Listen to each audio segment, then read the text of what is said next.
Vivons par la foi, session 3, repères au pluriel et cheminement.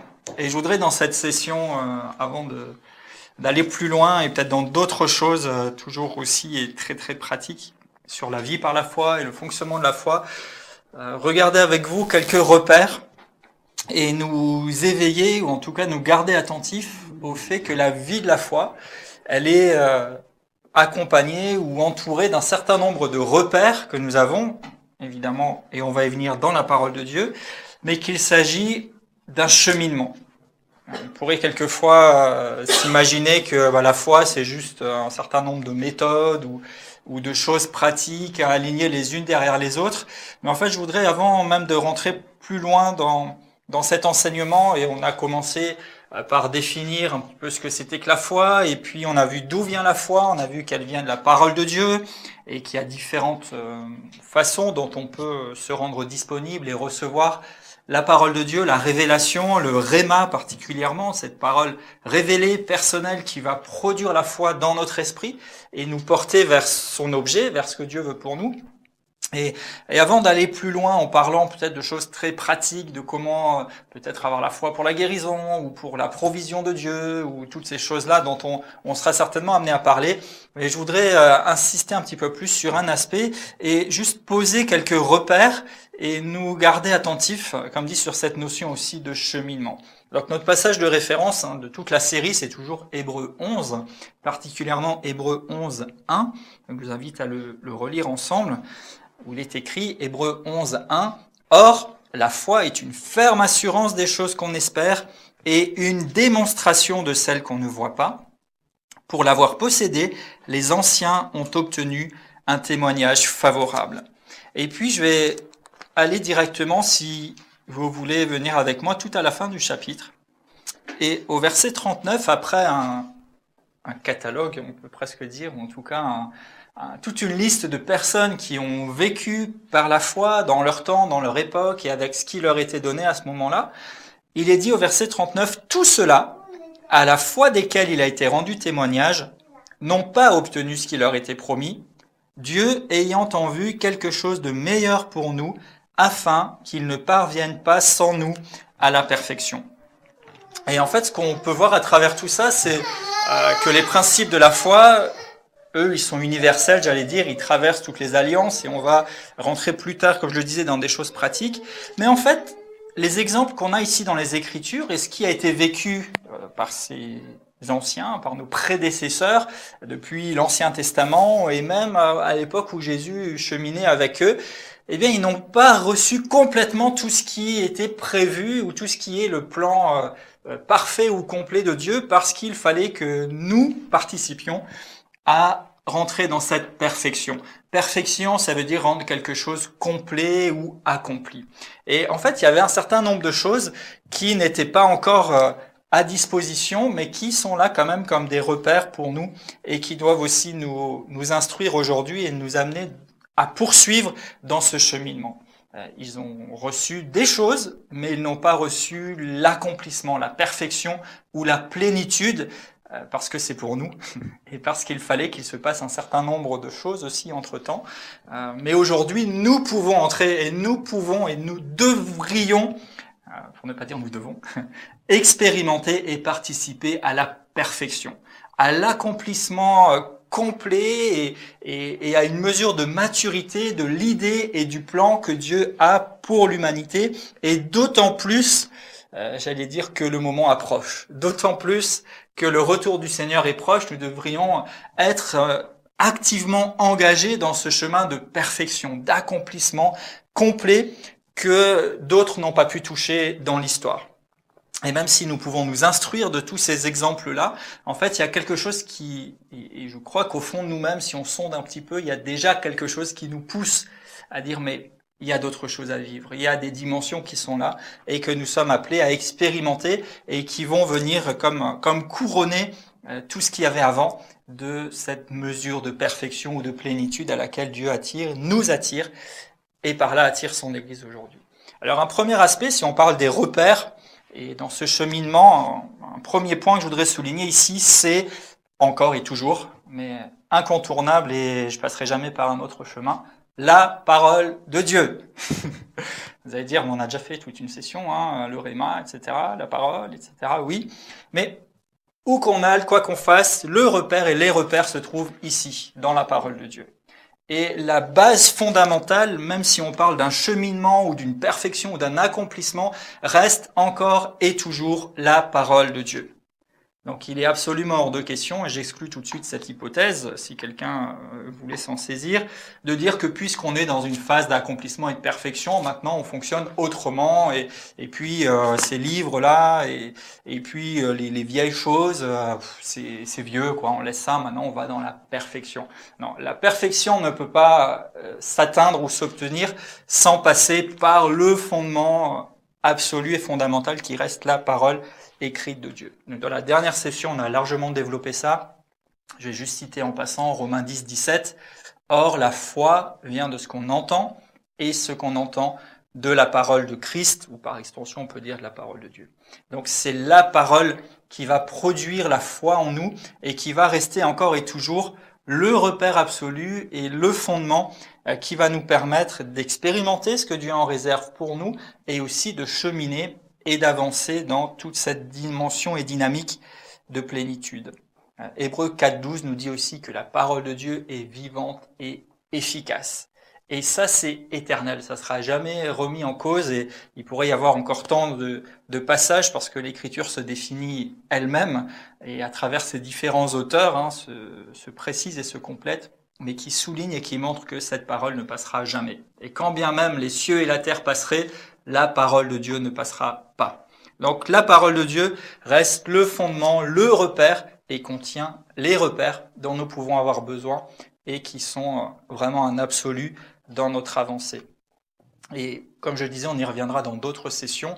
On va beaucoup voyager dans cette parole pour regarder spécifiquement quels sont les repères pour ma vie quotidienne aussi, parce que ça fait partie. Mais aujourd'hui, je voudrais toujours un petit peu comme dans un fondement à cette série, nous attirer notre attention donc sur des repères qui sont là, et surtout sur cette notion de cheminement. L'Écriture nous dit que c'est la parole de Dieu qui va aussi nous transformer dans notre mentalité, dans notre façon de penser. Romains 12, 2, par exemple, nous dit « Soyez transformés par un renouvellement de l'intelligence ». Et là encore, je cite simplement en passant, mais 2 Corinthiens 10 nous parle de renverser les forteresses et toute hauteur qui s'élève contre la connaissance de Christ. Et quand il est question ici des forteresses, on n'est pas dans une espèce de combat qui serait surtout pas charnel, et même pas contre des entités spirituelles particulièrement, mais les questions des forteresses de nos pensées, de nos raisonnements et de nos mentalités. Donc tout ça a besoin d'être renouvelé et renversé par la parole, mais on y reviendra plus tard si vous le permettez. Donc le deuxième repère, deuxième fondement, et c'est là qu'on va passer un peu plus de temps ensemble dans cette session, je voudrais particulièrement que nous soyons attentifs à notre alliance. Notre alliance. Un des fondements de notre cheminement dans la foi est la prise de conscience et une compréhension, et disons-le, une révélation profonde de notre alliance. Notre alliance, ça passe par la rédemption, comprendre l'alliance dans laquelle nous vivons, et en fait, ça définit notre identité. Si on étudie un petit peu l'Écriture, et là aussi, je ne vais pas vous apporter en une fois tout un enseignement complet sur toutes les alliances et toutes les manières dont Dieu a traité avec l'humanité au fil du temps. Mais en étudiant l'Écriture, on se rend compte qu'il y a différentes alliances, où on parle parfois des dispensations, qui sont comme des époques un peu délimitées, où Dieu interagissait avec l'humanité d'une certaine manière. Et dans ces interactions, il y avait des règles, des codes de conduite, une manière de fonctionner. Et je vais simplement dresser un large panorama dont on a souvent l'habitude, mais qu'il est toujours bon de se rappeler. On a l'ancienne alliance, qu'on va dire souvent, pour nous, elle est ancienne, qui est en fait l'Ancien Testament, d'une façon générique, où Dieu traitait avec l'humanité d'une certaine façon. Tout au départ, Dieu crée l'homme et la femme, ils vivent dans l'harmonie, ils sont dans le jardin, tout est merveilleux, tout est magnifique, ils vivent dans la gloire de Dieu, ils ont un corps qui n'est pas concerné jusque-là ni par la mort, ni par la destruction, ni par quoi que ce soit de négatif, puisqu'ils sont dans cette plénitude, mais vient le péché. Le péché, la chute, le jugement. L'homme est séparé de Dieu, et par là même l'humanité va commencer à vivre un chemin de déchéance de plus en plus à cause du péché qui est entré dans le monde. Et puis Dieu parle à des hommes quand même. Il se choisit des intermédiaires, des prophètes, par période des rois ou encore des sacrificateurs qui vont jouer l'intermédiaire entre Dieu et l'humanité. Parce que quand même, il a à cœur de récupérer son bien, nous, l'homme, la femme qu'il a créé. Et donc il va agir avec des alliances, dont particulièrement la loi de Moïse et toutes ces périodes-là. Et il va donner des règles, des règlements, des fonctionnements très spécifiques, avec des lois. Vous ne ferez pas ci, vous ferez ça, voilà comment vous devez vous comporter, voilà comment vous devez fonctionner. Et en même temps, il donne déjà une perspective du salut ou de la rédemption, dont je parlais tout à l'heure, particulièrement avec le système des sacrifices. Et il va dire, écoutez, vous êtes séparés de Dieu, vous êtes pécheurs, vous êtes perdus. Avec la loi, je vais vous faire prendre conscience que vous êtes incapables de vivre d'une manière divine, par vous-même, mais je veux vous montrer déjà la solution que je vais vous apporter. Et cette préfiguration, ce sont les sacrifices, mais avec toutes les limites que ça comportait, puisque les sacrifices d'animaux ne faisaient que couvrir le péché pour un temps, et puis il fallait les renouveler sans arrêt. À chaque fois qu'on enfreignait les règles et la loi, il fallait sacrifier tel animal, il fallait se prêter à tel rituel, à tel exercice, pour de nouveau être purifié. Et même si on le faisait au quotidien, une fois par an, il y avait cette grande journée encore d'expiation pour le peuple tout entier, et avec toutes les réalités qui tournent autour. Mais heureusement, les choses ont évolué et ont changé, parce qu'un beau jour, Dieu a dit, bon, c'est le moment, on va sortir de cette image et de cette préparation, et je vais venir moi-même sur la terre. Jésus, Dieu fait homme, vient sur terre, et on entre dans ce que j'appellerais l'alliance transitoire.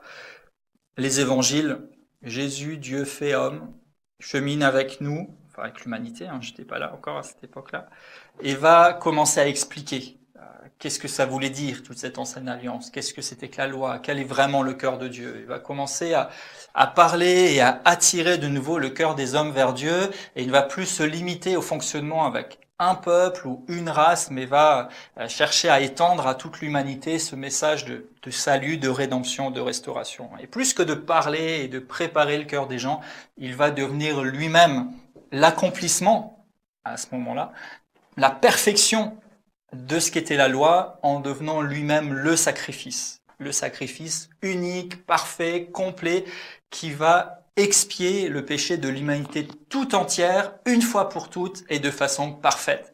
Et il va aller avec son propre sang dans la présence de Dieu le Père pour faire cette œuvre expiatoire dont nous sommes aujourd'hui, même nous encore, au moment où on se parle, bénéficiaires et auquel nous pouvons accéder. En fait, il est revenu lui-même vers l'humanité pour que nous puissions maintenant, à travers toute cette œuvre de rédemption, sa mort, sa résurrection, le fait qu'il soit assis à la droite du Père dans la gloire et qu'il ouvre une route nouvelle et vivante, eh bien, nous qui étions séparés et éloignés, il veut que nous puissions de nouveau venir là où il est, de nouveau être avec lui, vivre dans sa présence, assis avec Christ dans les lieux célestes, que nous devenions participants de sa nature et que nous portions de nouveau dans tout notre être, esprit, âme et corps, cette marque du divin et cette plénitude de la promesse que nos prédécesseurs n'ont pas pu porter. Donc cette alliance dans laquelle nous vivons aujourd'hui est véritablement cette nouvelle alliance qui a démarré après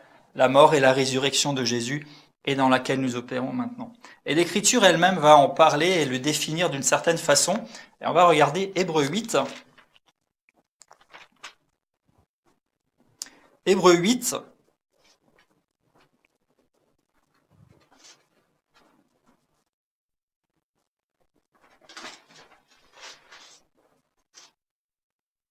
qui finalement va appuyer, et vous pourrez pour vous-même relire de façon plus complète les chapitres quasiment 7 à 10 pour avoir un panorama plus complet que je viens de résumer ici en quelques mots. Mais on va juste prendre quelques versets qui appuient cette réalité, qui nous éclairent dans cette notion particulièrement d'une part de repère et aussi de cheminement dans l'idée, dans la pensée de Dieu, et qui devrait nous animer aussi dans notre cheminement personnel, notre marche de la foi, pour aller jusqu'à cette notion de perfection et perfectionnement dans le plan que Dieu a établi pour nous. Alors, Hébreux 8, on va prendre premièrement le verset 5, où il est question encore de ce qui se passait sous l'Ancienne Alliance et de tout ce qui devait être fait. Et il est dit qu'il célèbre un culte qui est une image et ombre des choses célestes, comme Moïse en fut divinement averti lorsqu'il allait construire le tabernacle. Et soin lui fut-il dit de tout faire d'après le modèle qui t'a été montré sur la montagne. Donc, avant, il faisait quelque chose qui n'était qu'une image, une ombre, bien qu'étant inspiré de ce qui existe vraiment, puisqu'il est dit « fais comme tu as vu ». Et Moïse, bien qu'étant dans ce que nous appelons l'ancienne alliance, a eu cette opportunité, cette grâce de voir le céleste pour en reproduire une image qui correspondait à leur temps, à leur alliance, à leur époque.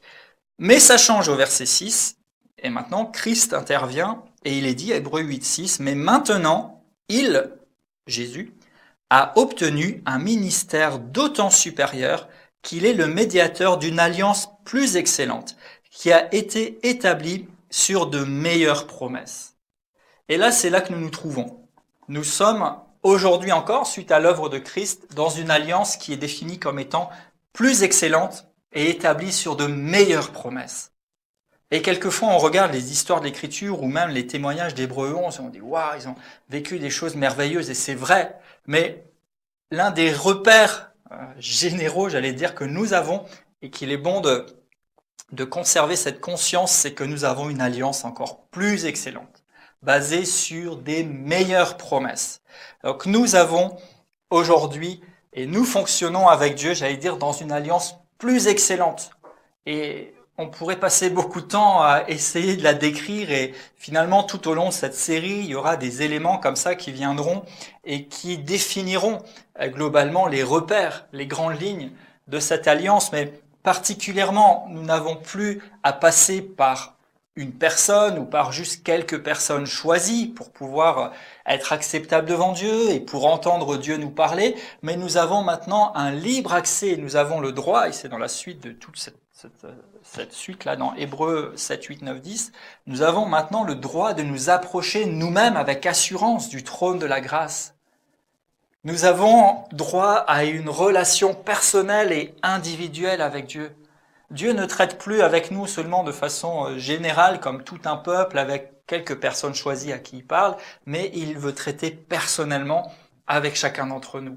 Et quel que soit notre arrière-plan, d'où que nous venions, quoi que nous fassions, Dieu s'intéresse individuellement et veut fonctionner personnellement avec nous de façon plus excellente que par le passé, et avec de meilleures promesses que par le passé. Dans tous ces versets, toujours, on peut voir au verset 13 d'Hébreux 8 qu'il est dit « En disant une alliance nouvelle, il a déclaré ancienne la première. Or, ce qui est ancien et qui a vieilli est prêt de disparaître. » La première alliance, chapitre 9, verset 1, avait des ordonnances relatives au culte et un sanctuaire terrestre. Un tabernacle fut construit, et puis on a tout un rappel et toute une description ici du tabernacle. Et puis, verset 11, il est dit « Christ est venu comme le souverain sacrificateur des biens à venir, et il a traversé le tabernacle plus grand, plus parfait, qui n'est pas construit de main d'homme, c'est-à-dire qui n'est pas de cette création. » Et là, on nous appuie le fait qu'il est allé auprès du Père même pour sceller cette alliance et pour marquer de son sang notre rédemption, notre salut et le nouvel ordre, j'allais dire, spirituel auquel nous avons droit désormais, ouvrant ainsi une voie pour nous et pour que nous puissions véritablement nous approcher de Dieu. Cette alliance comporte énormément d'éléments dont nous pouvons prendre connaissance, particulièrement en lisant, je l'avais mentionné, je le rementionne, les épîtres, où Paul particulièrement et Pierre à ses côtés nous apportent une compréhension et une révélation sur qu'est-ce que ça a changé finalement. Que Christ soit mort pour nous, qu'il soit allé dans le sanctuaire céleste, qu'il ait ouvert la voie, et nous avons énormément d'apports sur notre identité, qui nous sommes en Christ, quelles sont nos possibilités, qu'est-ce que nous pouvons faire. Et à cet égard, je vous invite comme devoir à méditer alors de nouveau, puisque nous ici on a travaillé récemment là-dessus, mais Éphésiens et particulièrement les chapitres 1 à 3, et en recherchant, en étant attentif à ces petites expressions et ces connecteurs où il est dit très souvent en lui, ou bien en Christ, ou encore par lui ou par Christ, et qui finalement donne tout un ensemble d'éléments et de réalisations qui ont été accomplis et qui définissent notre identité et aussi notre héritage ou notre partage en Christ, tout ce qui finalement coule de cette nouvelle alliance dont ces chapitres ici d'Hébreux nous font une description et nous parlent de cette transition. Donc particulièrement quand vous regardez cela, il y a d'autres choses dans l'Écriture, mais déjà dans ces passages d'Éphésiens, vous allez trouver beaucoup de choses pour mieux réaliser qui vous êtes en Christ, quelle est votre identité et ce qu'il a accompli pour vous.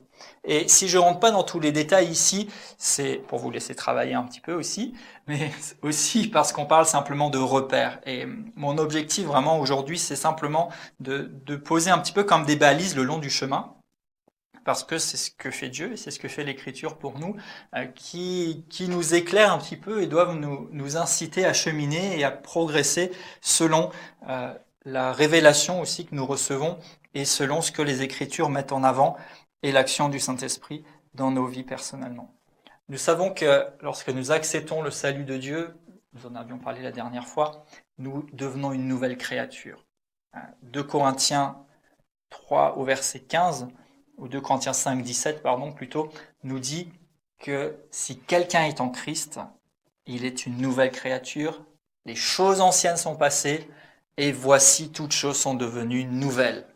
Et c'est quelque chose qui s'applique à notre vie en tant qu'individu, c'est-à-dire que lorsque nous donnons notre vie à Christ, les choses changent, nous sommes libérés du passé, même s'il y a souvent encore un travail à faire après sur notre âme, sur nos émotions, sur nos habitudes, sur notre volonté, pour véritablement nous aligner sur le salut, mais toutes choses deviennent nouvelles.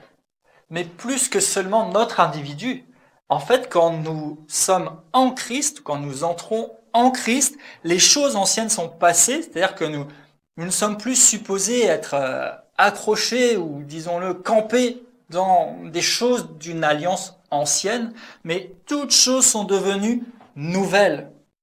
Donc tout ce qui reste de l'ancien, et c'est ce que disait ici Hébreu en disant, mais en déclarant des choses nouvelles, c'est que les anciennes sont sur le point de passer. On peut pas dire je suis dans la nouvelle alliance, je suis né de nouveau, je suis sauvé, mais quand même s'accrocher de toutes ses forces à des choses qui sont déclarées de l'ancien. Donc, en même temps que on veut progresser dans la foi et dans la vie par la foi, justement, et cette démarche qui doit nous amener à la perfection de ce que Christ a accompli pour nous et du plan de Dieu pour l'humanité qui est d'être restauré avec lui jusqu'à ce jour où il viendra nous chercher, mais il y a des choses que nous devons expérimenter, qu'il a mis en place pour nous. Et si toutes choses ont été déclarées nouvelles, nous ne sommes pas à notre place et nous restons accrochés au vieux. On va dire, mais c'est quoi le rapport avec la foi? Mais il me paraît tellement nécessaire, avant même de reprendre des clés qui pourraient nous paraître basiques ou fondamentales, de se rappeler que c'est ancré dans la parole de Dieu. Il y a certaines choses qui ne changent pas, parce qu'elles traversent toutes les alliances. Et la foi, et comment fonctionne la foi, et comment on vit par la foi, fondamentalement ne change pas, mais ne risquons pas de nous cramponner à ce qui est ancien, peut-être dans notre façon de vivre ou de faire. Et alors que nous parlons de la foi, même si pour certains d'entre nous, nous cheminons dans la foi depuis bien des années, et nous avons la grâce, et c'est la particularité de cette école que vous suivez pour le CFB, et de l'œuvre que d'être assis dans une autorité, dans une compréhension de ce qu'est la foi et de comment fonctionne la foi, mais ce n'est pas pour que nous nous asseyons et que nous fabriquions un truc ancien de la foi. Ce que nous avons appris de la foi doit nous amener justement à progresser dans ce cheminement et à avoir tous les fondements et tout le pactage nécessaire pour poursuivre et pour tendre à cette perfection.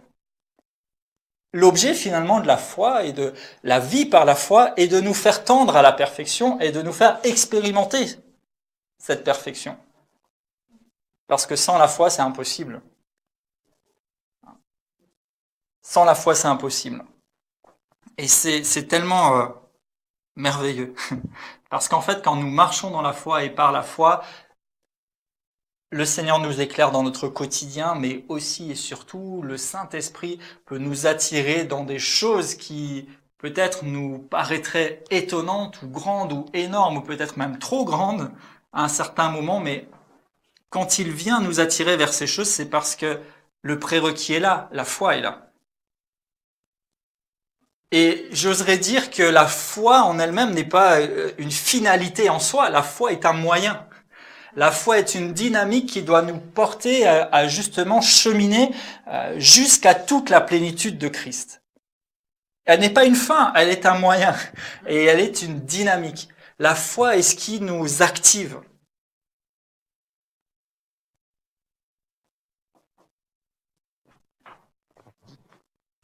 Donc il y avait une ancienne alliance, et il y a maintenant une alliance nouvelle, basée sur de meilleures promesses, qui est plus excellente, et c'est ce qui pose un repère dans notre cheminement en disant, mais est-ce que je me suis juste arrêté à des choses qui sont de l'ancien, ou est-ce que justement je progresse et j'avance, et est-ce que je suis déjà dans cette nouvelle alliance?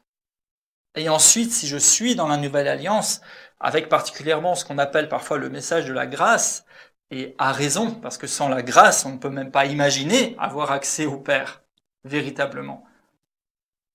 Sans la grâce, on est dans l'ancien. Dans l'ancien, on est là à essayer d'arracher quelque chose d'un Dieu très haut là-bas et dont on a peur qu'il nous tombe une foudre sur la tête. Ou bien dans l'ancien, on essaye de passer par quelqu'un pour se débrouiller tout juste ou vivre aux dépens de quelqu'un qui aurait, lui, des privilèges. Alors que dans la grâce, nous avons tous le même privilège, celui de nous approcher de Dieu dans la foi et dans la liberté et dans la simplicité, parce que Christ a tout accompli et il l'a accompli pour moi personnellement. Et il l'a accompli pour chacun d'entre nous et ça nous rend de plus en plus libres, justement, de nous tenir devant lui et de nous laisser emporter vers toute la plénitude de ce qu'il a pour nous. Dans cette alliance particulièrement, il est dit que nous sommes rachetés ou délivrés ou séparés de la malédiction de la loi. Et on voit ça particulièrement dans l'épître aux Galates. On va juste souligner quand même cet aspect et qui en lui-même contient beaucoup d'éléments. Galates,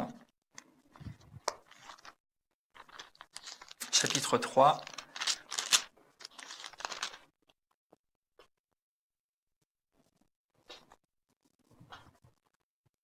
Et au verset 13, et ici je vais vous donner justement juste quelques petits repères en passant, mais ça va déjà vous mettre un peu l'eau à la bouche pour la suite, des choses très pratiques mais qui appartiennent à notre alliance et qui parfois semblent si fondamentales et dont pourtant on peut se laisser éloigner facilement. Galates 3, verset 13, il est écrit « Christ nous a rachetés de la malédiction de la loi, étant devenu lui-même malédiction pour nous, car il est écrit, maudit est quiconque est pendu au bois, afin que la bénédiction d'Abraham ait pour les païens son accomplissement en Jésus-Christ et que nous recevions par la foi l'Esprit qui avait été promis. Frères, je parle à la manière des hommes, un testament en bonne forme, bien que fait par un homme, n'est annulé par personne et personne n'y ajoute. Or, les promesses ont été faites à Abraham et sa descendance, et il n'est pas dit aux descendances, comme s'il s'agissait de plusieurs, mais il s'agit d'une seule, et à ta descendance, c'est-à-dire Christ. Et en fait, ici, on voit que Christ nous rachète de la malédiction de la loi et nous inscrit dans la bénédiction d'Abraham.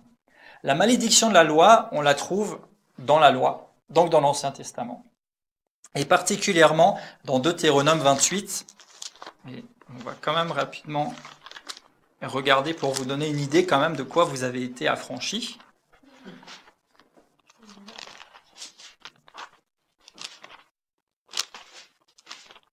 Et en fait, en quoi ça nous concerne, c'est que cette descendance d'Abraham, ce sont ceux qui marchent, développent et possèdent la même foi qu'Abraham. Cette foi qui fait confiance à Dieu, cette foi qui s'abandonne à lui, cette foi qui s'attache à la promesse, quand bien même elle est complètement inconcevable. C'est aussi des aspects sur lesquels on reviendra plus tard dans la série quand on parlera de certaines caractéristiques de la foi. Mais déjà, de quoi avons-nous été rachetés? Deutéronome 28. Il est question ici de conditions à la bénédiction, mais aussi de certaines malédictions. Donc on va prendre au verset 15. Il est dit, si tu n'obéis pas à la voix de l'Éternel ton Dieu, si tu n'observes pas et ne mets pas en pratique tous ces commandements et toutes ces lois que je prescris aujourd'hui, voici les malédictions qui viendront sur toi et qui seront ton partage. Tu seras maudit dans la ville et tu seras maudit dans les champs.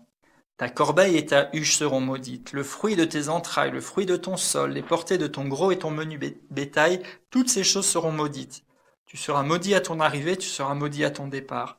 L'Éternel enverra contre toi la malédiction, le trouble, la menace au milieu de toutes les entreprises que tu feras, jusqu'à ce que tu sois détruit, que tu périsses promptement à cause de la méchanceté de tes actions qui t'aura porté à m'abandonner. L'Éternel attachera à toi la peste jusqu'à ce qu'elle te consume dans les pays dont tu vas entrer en possession. L'Éternel te frappera de langueur, de fièvre, d'inflammation, de chaleur brûlante, de dessèchement, de jaunisse, de gangrène qui te poursuivront jusqu'à ce que tu périsses. Le ciel sur ta tête sera d'airain et la terre sous toi sera de fer. L'Éternel enverra pour pluie à ton pays de la poussière et de la poudre. Il descendra du ciel sur toi jusqu'à ce que tu sois détruit. L'Éternel te fera battre par tes ennemis. Tu sortiras par un chemin, mais tu t'enfuiras par 7 chemins. Tu seras un objet d'effroi pour les royaumes de la terre. Ton cadavre sera la pâture des oiseaux du ciel et des bêtes de la terre. Il n'y aura personne pour les troubler. L'Éternel te frappera de l'ulcère d'Égypte, d'hémorroïdes, de gale, de teigne dont tu ne pourras guérir. Il te frappera de délire d'aveuglement, d'égarement d'esprit. Tu tâtonneras en plein midi comme l'aveugle dans l'obscurité. Tu n'auras point de succès dans tes entreprises et tu seras tous les jours opprimé, dépouillé, et il n'y aura personne pour venir à ton secours. Tu auras une fiancée, un autre homme couchera avec elle. Tu bâtiras une maison, tu ne l'habiteras pas. Tu planteras une vigne et tu n'en jouiras pas. Ton bœuf sera égorgé sous tes yeux, etc., etc. Je m'arrête parce que ça, c'est accablant. Voilà. Mais pourquoi je le lis quand même, c'est que quelquefois, c'est quand même important et bon de prendre conscience qu'on a été véritablement racheté de quelque chose. Parce qu'à ne parler parfois que de grâce, on prend ça à les gens en disant ouais bah ça va un peu mieux avec Dieu, mais c'est pas juste que ça allait moins bien sans Dieu. Il y avait toutes ces horreurs qui nous étaient destinées. Parce que par défaut, il est impossible à quelqu'un de respecter toute la loi et toutes les règles. Impossible. Vous pouvez relire si ça vous amuse la loi. Il y a 613 éléments. Donc si on avait un code pénal, il y aurait pas mal d'alinéas, etc. Il y a 613 règles à respecter. Il est strictement impossible de les respecter toutes, strictement. Et ce qui est grave, c'est que si vous enfreignez un, vous avez tout enfreint. Voilà, vous êtes coupable de tous. Donc tout ça, c'était pour nous tous. Parce que même sur au moins un petit truc, on se serait loupé. Vous allez dire, mais pourquoi Dieu est cruel de faire ça? Maintenant, c'est pour nous montrer notre nature et que c'est impossible pour nous de vivre de façon convenable et de pouvoir nous-mêmes accéder à Dieu. Mais ce qui est quand même merveilleux, c'est que le début du chapitre, Dieu parle de la bénédiction qu'il réserve à celui qui allait obéir, même sous la loi. Et c'est pour ça que même les gens qui étaient sous la loi et qui ont honoré Dieu ont été bénis, bien qu'ils aient été limités aux limites, bien justement, de leur alliance, parce que Christ n'était pas encore là. Mais ils étaient bénis et finalement ils avaient tout le contraire. Ils étaient bénis dans leurs activités, leurs champs produisaient, leurs vignes produisaient, ils étaient victorieux sur leurs ennemis, etc. Mais particulièrement, il est dit que nous sommes rachetés de la malédiction de la loi et que nous sommes bénis des bénédictions d'Abraham. Et en fait, une précision sur Deutéronome 28, ce qu'on vient de lire ici, ce n'est pas que Dieu véritablement envoie ou produise ces choses, parce que c'est contraire à sa nature et à sa volonté.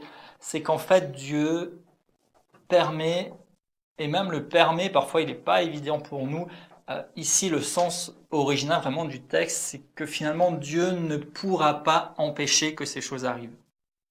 Et en fait, ce qu'on voit, c'est que Dieu ne s'est pas amusé à mettre la loi pour pouvoir nous frapper, mais quand Dieu a mis sa loi, du moment que l'homme sort du contexte de la loi de Dieu qui constitue pour lui une protection, eh bien Dieu ne peut pas empêcher toutes ces choses-là d'arriver, à cause du choix de l'homme de s'en détourner. Jamais, jamais, au grand jamais, Dieu ne prend plaisir à frapper qui que ce soit, même le pécheur. Mais Dieu ne peut pas empêcher le pécheur d'être frappé, parce qu'il est sorti de sa protection et du contexte. Et c'est pour ça que Dieu est venu lui-même sur la terre, en Jésus-Christ, pour régler le problème une fois pour toutes et nous donner le moyen de la rédemption. Et c'est quelque chose de tellement extraordinaire. Donc toutes ces malédictions de la loi, nous en sommes rachetés, c'est plus pour nous, mais nous avons droit aux bénédictions d'Abraham. Et là aussi, c'est un devoir, peut-être un grand devoir, mais je vous invite à vous intéresser à la vie d'Abraham. Et juste quelques aspects, quelques repères, comme je disais avant, Abraham a été béni matériellement. Il est dit qu'il était riche et extrêmement riche. Si bien qu'à un moment donné, c'était non seulement difficile, mais impossible pour Abraham et Lot de rester ensemble parce qu'ils avaient trop de choses. Il a été béni, et si vous voulez peut-être des références, vous pouvez noter Genèse 13, et vous pourrez éventuellement rechercher Genèse 15 également, et de nouveau dans Genèse 24, il est très clairement fait référence à la bénédiction matérielle abondante dont jouissait Abraham. Donc nous sommes héritiers de la bénédiction d'Abraham, nous sommes héritiers de la bénédiction matérielle. Abraham jouissait d'une bénédiction physique, il était en bonne condition. Ne serait-ce que pour exemple célèbre, dans sa vieillesse, il a quand même eu un enfant. Il a pu cheminer, voyager, se déplacer, faire énormément de choses, et il était protégé dans son intégrité physique et dans sa santé. Par exemple, Genèse 13 au verset 16, ou encore Genèse 17 au verset 6. Et Abraham était béni spirituellement, de par sa relation et sa communion qu'il avait avec Dieu. Et l'Écriture nous parle d'une promesse qu'il a reçue dans Genèse 22, 17, que sa descendance serait aussi nombreuse que le sable au bord de la mer ou que les étoiles du ciel. Il est question ici de la descendance que nous avons retrouvée tout à l'heure dans l'Écriture, c'est-à-dire ceux qui allaient hériter de sa foi, ceux qui allaient marcher comme lui avec Dieu et qui donc seraient aussi nombreux, et nous en faisons partie en fait de cette descendance. Mais quelle bénédiction que d'avoir une descendance quasiment innombrable de personnes qui vont marcher selon votre modèle de foi et selon ce que vous aurez été, ce que vous aurez incarné. Et donc nous sommes, et là ce ne sont que des repères en passant, héritiers des bénédictions d'Abraham. Nous héritons de la bénédiction matériel, physique, spirituel, et qui se décline de tellement de façons. Nous avons droit aussi dans cette alliance à une autorité, parce que nous avons reçu le nom de Jésus. Et plusieurs fois dans les évangiles, Jésus y fait référence, et notamment dans Jean 14, par exemple, au verset 13 et 14, il est dit que quoi que ce soit que vous demandiez dans le nom de Jésus, le Père vous le donnera. Quoi que ce soit. Et là encore, ce n'est qu'un exemple, ce n'est qu'un repère, c'est écrit bien d'autres fois encore. Nous savons qu'il n'y a aucun autre nom, là c'est le livre des Actes qui nous le dit, que le nom de Jésus par lequel nous devions être sauvés. Nous avons droit à une autorité, nous avons droit au nom de Jésus pour recevoir et pour rendre concret sur la terre ce qui nous a été acquis et ce qu'il a accompli pour nous. Nous avons une autorité pour mener le combat de l'esprit en menant ce combat comme étant déjà vainqueur. Parce que Christ a vaincu pour nous. Romains 8, 37 nous dit qu'en toute chose, nous sommes plus que vainqueurs par Christ qui nous a aimés. Il a vaincu, je suis déjà vainqueur. On connaît déjà l'issue. Ça a été dit encore tout à l'heure. On connaît déjà l'issue, nous sommes plus que vainqueurs. Là encore, c'est juste un repère en passant. Éphésiens 6, 16 nous dit aussi que nous pouvons éteindre en tout temps tous les traits enflammés du malin. Tout le temps et tout. C'est-à-dire qu'il n'y a rien du malin qui devrait nous atteindre. Parce que nous pouvons et nous avons l'autorité. Pourquoi ? Parce que nous sommes dans une position spéciale, assis dans les lieux célestes, en Christ. Éphésiens 2.6. Il nous a ressuscités avec lui et il nous a fait asseoir avec lui dans cette position d'autorité. Encore un de ces repères sur le chemin. Peut-être quelqu'un est-il juste sauvé mais ne marche pas encore dans l'autorité. Ça pourrait être développé beaucoup plus et nous le ferons certainement dans les temps qui viennent. Mais l'autorité, c'est déjà une de ces balises sur le chemin. C'est déjà un cheminement entre juste savoir que je suis sauvé et marcher dans mon autorité. Et quand bien même j'ai commencé à marcher dans l'autorité, il y a tout un cheminement pour être réellement positionné et l'être tout le temps contre tout ce qui pourrait se passer et y rester. Et d'ailleurs, je crois que l'un des plus grands défis, c'est pas seulement d'entrer ou de commencer quelque chose, mais c'est surtout d'y rester et de durer. Et plus tard aussi, dans une autre session, on parlera de résister. Parce qu'un bon aspect de la foi consiste à résister pour se maintenir. C'est pas tellement d'essayer d'obtenir, parce qu'on a déjà, mais c'est de se maintenir et de résister avec ce qui nous est donné. Et puis, et c'est non négligeable, un autre repère et qui nous amène justement dans ce cheminement, c'est le Saint-Esprit. Et il fait partie de notre alliance. Le Saint-Esprit a été répandu. Ça n'existait pas avant. Imaginez tout ce que Moïse, Abraham, David et d'autres ont fait sans avoir le Saint-Esprit habitant en eux, agissant en eux. De temps en temps, il venait sur eux, pour ceux qui étaient des apôtres, des prophètes ou des sacrificateurs, mais ils n'avaient pas le Saint-Esprit en eux, ils n'avaient pas ce conseil, cet enseignant, ils n'avaient pas cette présence agissante de Dieu constamment, alors que nous sommes, 1 Corinthiens 6, 19, le temple du Saint-Esprit. Il est là, il demeure en nous. Nous avons le Saint-Esprit qui nous dirige, qui nous oriente, Romains 8, 14. L'Écriture dit aussi que le Saint-Esprit nous enseigne toutes choses. Nous avons accès à toute connaissance par le Saint-Esprit, Jean 14, 26. Donc voilà quelques repères sur notre alliance. Et mon troisième point, qui est lui aussi un repère et qui nous amène de l'avant dans ce cheminement, c'est ce que j'appelle, en m'inspirant d'un verset de l'Écriture, la vérité présente ou bien la révélation. Donc les repères que nous avons et le cheminement dans lequel nous sommes supposés nous inscrire a pour premier fondement absolu, ou un des premiers repères, une première borne, on pourrait dire que nous avons, c'est la parole de Dieu. Et ça ne bouge pas, ça ne changera jamais, et nous avons besoin de ce repère pour entrer, avancer, se développer et aller dans la plénitude de la foi. Nous avons ensuite la nécessité de notre alliance, qui comporte certains des aspects que je viens de citer, qui est un de ces fondements, un de ces repères, une de ces balises dans notre cheminement. Et puis nous avons aussi ce que l'Écriture appelle la vérité présente ou bien la révélation qui constitue une balise et qui pose des repères dans notre cheminement. 2 Pierre 1, 12, c'est de là que sort cette expression, il est écrit « Soyez affermis dans la vérité présente ». La vérité présente. La vérité présente, qu'est-ce que c'est ?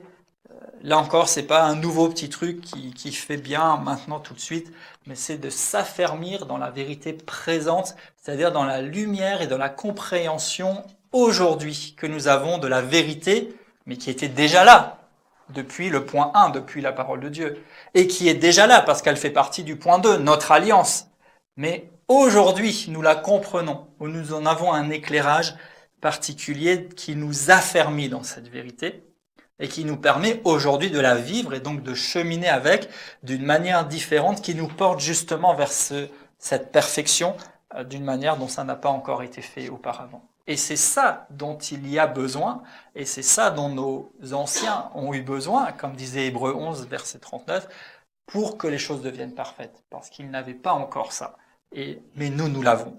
Et juste, dernier passage de référence sur cet aspect, c'est 2 Corinthiens 3, les versets 6 à 10, qui justement le souligne et nous ouvre cette perspective.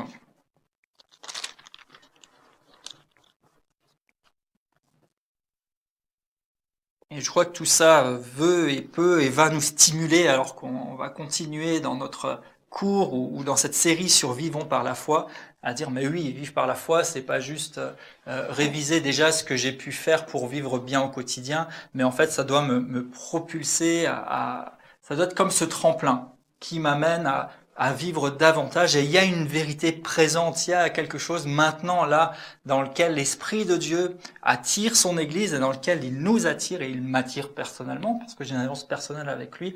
Et donc ça doit vraiment venir nous stimuler dans tout ce cheminement à dire bah oui. Et puis où est-ce que j'en suis dans ma communion et ma connaissance de la parole de Dieu, parce que c'est une balise, c'est un repère et on ne pourra jamais s'en décrocher. Et puis, où est-ce que j'en suis dans ma compréhension, ma révélation et le fait que je m'inscrive dans l'alliance qui est la mienne. Et ensuite, où est-ce que j'en suis et comment finalement, concrètement, aujourd'hui, ça change quelque chose dans ma vie et ça m'amène vers la perfection à laquelle le Seigneur m'attire. 2 Corinthiens 3. Qu'est-ce que je vous ai dit comme verset ? 6. Merci. 2 Corinthiens 3,6.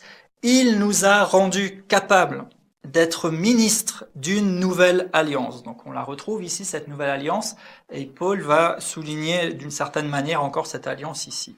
Non de la lettre, mais de l'esprit. Car la lettre tue, mais l'esprit vivifie. Or, si le ministère de la mort, gravé avec des lettres sur des pierres, a été glorieux, donc ici ça n'enlève rien à ce qui était avant, mais il n'empêche qu'il y a une vérité présente. C'était glorieux, la loi, gravée sur des tables de pierre. C'est dit là, il n'y a pas de souci. Mais pourtant, il y a autre chose encore qui est là. Au point que les fils d'Israël ne pouvaient fixer les regards sur le visage de Moïse à cause de la gloire de son visage, bien qu'elle ait été passagère. Combien le ministère de l'Esprit ne sera-t-il pas plus glorieux? Donc il y avait une gloire déjà dans leur alliance. Et quand Moïse, vous pouvez retrouver ça dans l'Ancien Testament, est descendu de la montagne avec les tables de la loi et particulièrement les 10 commandements, il est dit qu'il devait se couvrir le visage parce qu'il rayonnait tellement de la gloire de Dieu, parce qu'il avait fait une rencontre particulière avec lui. C'était glorieux. Mais il est dit que le ministère de l'Esprit, et en fait ici on pourrait faire le parallèle en disant ce qui est là maintenant pour nous, alors que nous sommes au bénéfice de l'action du Saint-Esprit et dans ce cheminement, c'est supposé être encore plus glorieux. Encore plus glorieux. Et si le ministère, verset 9, de la condamnation a été glorieux, ça c'était la loi qui finalement était là pour condamner, pour montrer les limites de l'homme, et c'était par définition presque accusateur, parce qu'on ne pouvait pas s'en sortir soi-même. Mais quand même ça, on considère que c'était glorieux, parce que ça reflète la nature de Dieu et sa sainteté. Mais le ministère de la justice est de beaucoup supérieur en gloire. Et nous sommes aujourd'hui au bénéfice de la justice qui a été accomplie en Christ, et c'est censé être encore supérieur à ce qui était sous l'ancienne alliance. Verset 10, sous ce rapport, ce qui a été glorieux, en fait, ne l'a même pas été. C'est-à-dire, mais il se contredit, il a dit que c'était glorieux, mais il a dit que ça l'est pas. Mais pourquoi? À cause de cette gloire qui lui est supérieure. En effet, si ce qui était passager a été glorieux, ce qui est permanent est bien plus glorieux. Et en fait, c'est ici qu'on a ce côté, aujourd'hui, maintenant, orienté vers la perfection, où est-ce que le Seigneur veut aller. Ce qui était passager, c'est que Dieu a dû mettre une loi, c'était un plan B, hein. C'est parce que l'homme a chuté. Et il aurait préféré certainement vivre éternellement. Alors bien sûr, dans sa préscience, il le savait, mais ça fait partie des choses qui nous dérangent un peu, qui même théologiquement sont dures à expliquer. N'empêche que c'est comme ça. Mais le plan initial de Dieu, c'était d'avoir l'homme et la femme, l'humanité, avec lui, dans sa présence glorieuse et d'être dans cette communion comme ça l'était en Éden. Mais il y a eu la chute, la destruction, et donc il a fallu un plan B, la loi, mais c'était que passager. Mais même dans le passager, il y avait quelque chose de glorieux. Et même dans le transitoire, il y avait les miracles, il y avait les guérisons. Jésus, quand même, a multiplié du pain, il a guéri des multitudes de malades, il a délivré des captifs. C'était glorieux. Mais à combien plus forte raison, ce qui est permanent est plus glorieux. En fait, ce que Jésus est venu faire, c'est de nous reconnecter au permanent. Pour Dieu, ça n'avait jamais changé son idée, son point de vue. Il a toujours souhaité que nous soyons les siens, que nous soyons avec lui, que nous vivions dans sa présence, dans sa plénitude, et à travers l'œuvre de Christ, nous retrouvons l'accès à ce permanent et qui est d'autant plus glorieux. Donc, même si nous avons pu regarder aux choses passées ou anciennes comme étant glorieuses, en fait, du point de vue biblique, ça ne l'est même pas à côté de la gloire qui était réservée à côté de cette gloire. Quelle gloire? Celle que nous devons vivre maintenant. Et j'ai envie de dire, c'est maintenant. Parce que il y a un cheminement. Et que si on considère les Écritures, ancienne alliance, hop, Jésus vient, on passe à autre chose, nouvelle alliance. Et dans cette nouvelle alliance, on progresse. On comprend de plus en plus. Et quand je dis on, je dis nous, parce que nous en faisons partie, nous avons cette grâce, et merci Seigneur. Et plus globalement, si on regarde un peu le cheminement de l'Église ou du peuple de Dieu, on comprend de plus en plus la nouvelle alliance.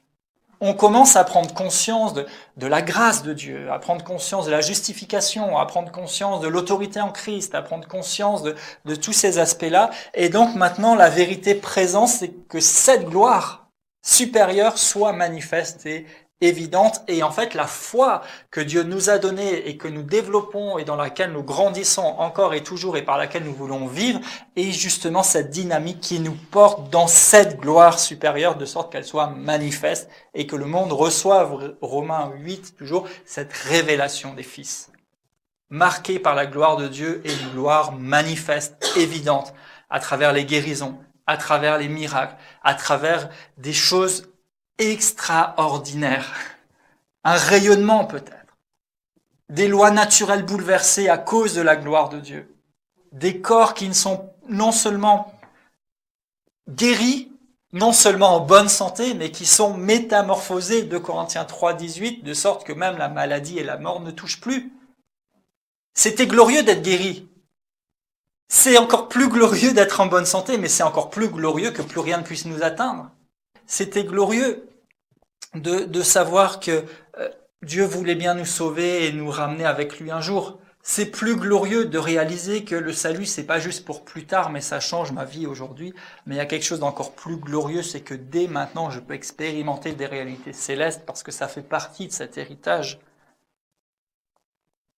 Et je conclus sur Romains 2, verset 7, où il est dit que Dieu réserve la vie éternelle à ceux qui, par la persévérance à bien faire, recherchent l'honneur, la gloire et l'incorruptibilité. Donc la vie éternelle, nous la recevons par la foi en Jésus-Christ.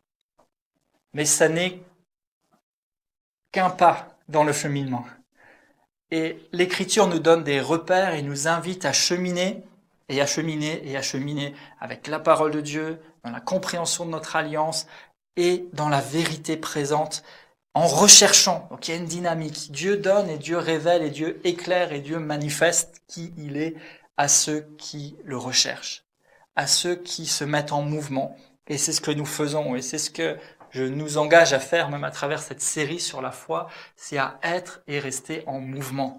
Pas à nous asseoir en disant « ouais, c'est bien, on a appris quelque chose » ou peut-être on s'engraisse.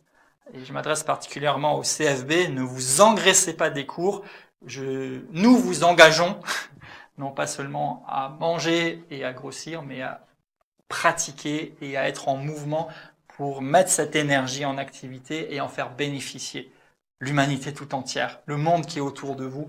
Et c'est là l'équilibre qui vient de Dieu. Quand on reste assis à manger et qu'on ne fait rien, eh ben ça s'accumule. Alors que nous sommes supposés être en mouvement avec cette énergie active et vivante qui se renouvelle sans cesse et qui nous amène de l'avant. Donc, soyons toujours basés dans la parole de Dieu, ancrés et conscients de notre alliance et en même temps en marche et dans la dynamique de la vérité présente. Et c'est ce qui doit nous amener justement à entendre et à pratiquer ce que nous allons continuer de remettre en lumière dans toute cette série sur la foi, avec cette perspective, je veux, et j'allais même dire je dois, réviser, renforcer et grandir dans la foi, parce que cette foi, c'est la dynamique, c'est le tremplin à la perfection dans laquelle Dieu veut amener son peuple, et nous sommes ce peuple, et nous sommes la génération. Alors vivons par la foi.